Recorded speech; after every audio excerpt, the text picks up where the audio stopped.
ఒకరోజు శివుడు ఒక పేద ముసలివాడు రూపంలో భూమికొచ్చాడు. ఆయన నడుచుకుంటూ ఒక పెద్ద భవనం దగ్గరికి వెళ్ళాడు. అక్కడ లోపల ధనవంతులు అద్భుతంగా భోజనం చేస్తున్నారు.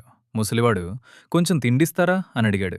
కాని వాళ్ళు నవ్వుతూ నీలాంటి వాళ్ళకిక్కడ చోటు లేదు అని అతన్ని తోసి బయటికి పంపేశారు. ఎగతాళి చేశారు. ముసలివాడు నిశ్శబ్దంగా అక్కడి నుంచి వెళ్ళిపోయాడు. కొంత దూరంలో ఒక చిన్న పిల్లాడు రోడ్డు పక్కన కూర్చుని బిస్కెట్ తింటున్నాడు. అతని చేతిలో 2 బిస్కెట్లున్నాయి.